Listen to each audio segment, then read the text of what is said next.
Hello friends, आज का हमारा वीडियो रॉन्ग डायग्नोज पर है।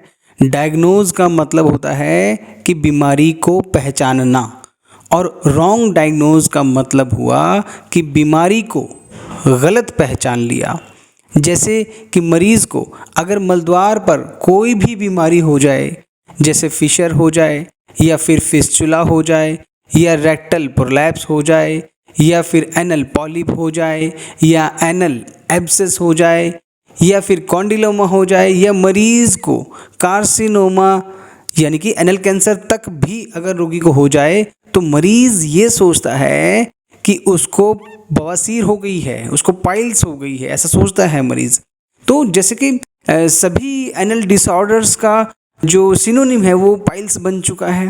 पाइल्स सभी एनल डिसऑर्डर्स का सिनोनिम की तरह यूज़ हो रहा है। तो आज इस वीडियो को पूरा देखने से आपको पता चल जाएगा कि फिशर, बवासीर और भगंदर में क्या अंतर होता है। इन तीनों के अलावा भी कई बीमारियां मलद्वार पर बनती हैं, पर इस वीडियो में हम इन 3 बीमारियों को समझेंगे। साइन और सिम्टम्स के आधार पर आप इनमें कैसे भेद कर सकते हैं। इस वीडियो को पूरा देखने से आपको पाइल्स, फिशर व फिस्चुला में अंतर पता चल जाएगा। चलिए वीडियो शुरू करते हैं। मैं हूं डॉक्टर सर्वेज अंसारी। सबसे पहले फिशर रोग की बात करते हैं। मलद्वार पर होने वाले जितने भी रोग होते हैं उनमें फिशर की बीमारी सबसे ज्यादा लोगों को होती है। गंभीर कब्ज किसी को हो जाए तो मलत्याग करते समय कड़ा मल मलद्वार में फंस जाता है और मलद्वार से फोर्सफुली बाहर आते समय मलद्वार को छील देता है, तो फिशर की बीमारी हो जाती है। या फिर आप किसी बर्थडे पार्टी में खूब सारा तला भुना भोजन खा लें, अगले दिन कड़ा मल त्याग हो जाए तो फिशर बन सकता है। या फिर किसी को दस्त लग जाए, लूज मोशन किसी को हो गए हों, तो दिन में 10 बार 15 बार मल त्याग होने से मलद्वार को बार बार इंडियन स्टाइल में धोया जाएगा, तो भी आपके हाथों की सख्त हथेली से जब मलद्वार को सख्ती से धोया जाएगा तो फिशर रोग हो सकता है। गर्भवती महिलाओं में आफ्टर डिलीवरी 2 या 3 दिन के बाद पहला स्टूल बहुत हार्ड पास आउट होता है, तो भी उस समय भी फिशर होने की संभावना बहुत ज़्यादा होती है। फिशर की बीमारी में रोगी को मलत्याग के समय कुछ चुभने का साथ तेज दर्द होता है। रोगी समझ नहीं पाता कि उसे क्या हो गया है। इसका शुरुआती घरेलू उपचार होता है कि सिट्स बाथ यानी कि गर्म पानी से सिकाई करना और जात्यादि तेल का प्रयोग, तथा एलोपैथिक चिकित्सक इसके लिए एंटीबायोटिक्स, लग्जेटिव मेडिसिन, पेनकिलर दवाइयाँ रोगी को देते हैं। मलत्याग के समय होने वाला तेज दर्द ही इस रोग की पहचान है। कई बार अगर डीप कट रोगी को लग जाए तो तुरंत क्षार सूत्र की शल्य चिकित्सा की जाती है। पर अगर आपके फिशर रोग में दवाइयों से आपको फायदा ना हुआ हो तो आप हमसे संपर्क करके ज़रूर देखें। इसके बाद हम बात करते हैं पाइल्स की। पाइल्स की बात करें, जिसको हेमरॉइड्स भी कहते हैं, आम भाषा में इसको बवासीर कहते हैं। बवासीर होने की वजह भी कब्ज ही है। अब यहाँ पर मैं आपको स्टूल की नेचर से एक बात क्लियर करना चाहूँगा कि रोगी को कब्ज हुआ और स्टूल इतनी हार्ड हो गई कि मलद्वार में फंस ही गई, बिल्कुल पॉटी मलद्वार में फंस गई, तो रोगी अपनी पूरी शक्ति से मलद्वार पर जोर लगाता है और उस फंसे हुए मल को जब बाहर धकेलता है तो फिशर का कट रोगी को बनता है। लेकिन अगर किसी को कब्ज इतना सीवियर तो नहीं हुआ कि बिल्कुल मलद्वार में फंस ही गया हो, पर रोगी को हल्का फुल्का कब्ज रहता है, रोज़ाना थोड़ी बहुत कठिनाई से मलत्याग होता है, और जब ये 30 या 50% कह लीजिए कब्ज रोगी को कई कई महीनों तक रहता है, तो जब भी रोगी हल्का कब्ज वाला मल त्याग करता है तो वह मल मलद्वार की दीवारों को रगड़ता हुआ बाहर की ओर गति करता है।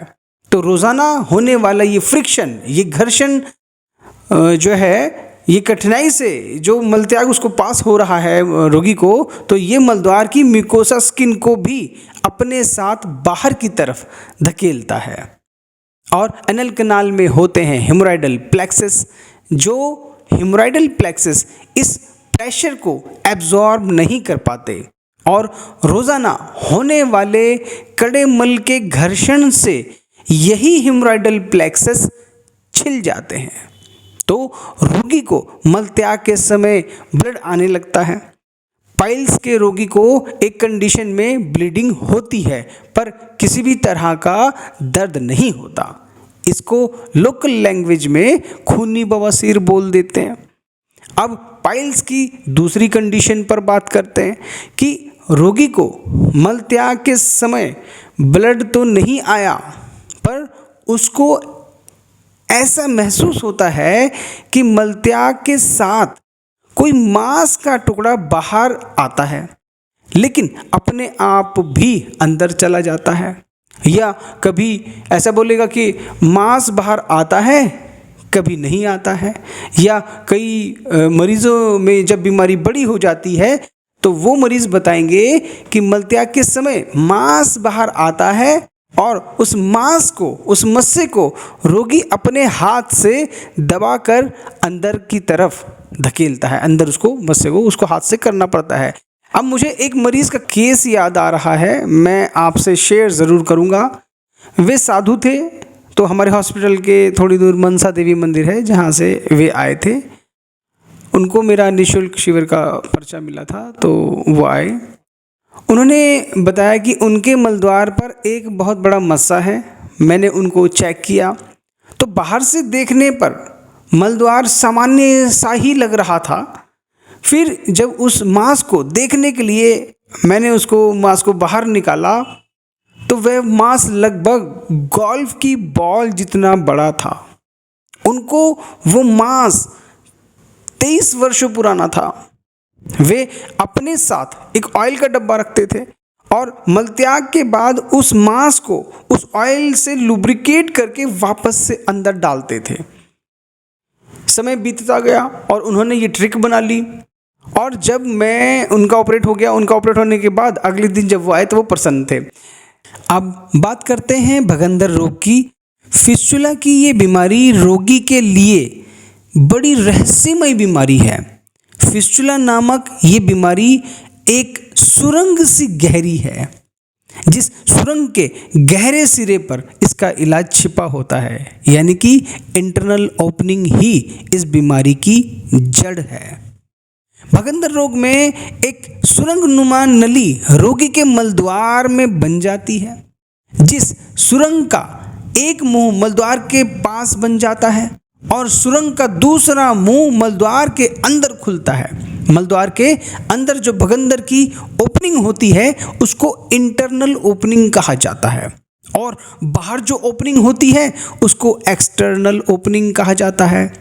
इंटरनल एंड एक्सटर्नल ओपनिंग के बीच वाली सुरंग को ट्रैक कहा जाता है। बस क्षारसूत्र चिकित्सक इन्हीं ओपनिंग्स के अकॉर्डिंगली इस रोग को डायग्नोज कर पाते हैं कि फिस्टुला लो एनल फिस्टुला है कि हाई एनल फिस्टुला है। फिस्टुला के चिन्हों को मरीज नहीं समझ सकता। कौन सा फिस्टुला रोगी को बना है ये सिर्फ डॉक्टर ही जांच करके आपको बताते हैं।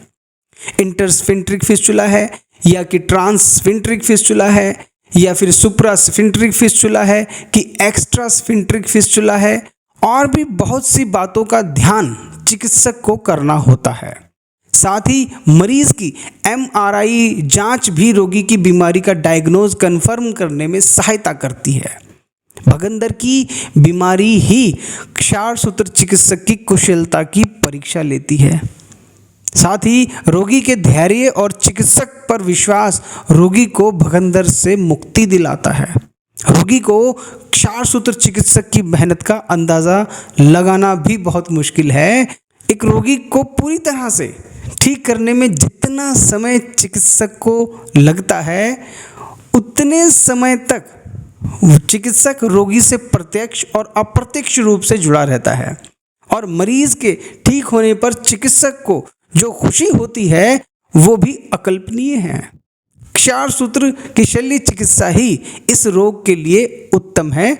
मिलते हैं मेरे नेक्स्ट वीडियो में, तब तक के लिए आपका बहुत बहुत शुक्रिया, धन्यवाद, thank you. Piles Ayurveda hospital से संपर्क करने के लिए 9988788433 नंबर पर व्हाट्सएप कीजिए।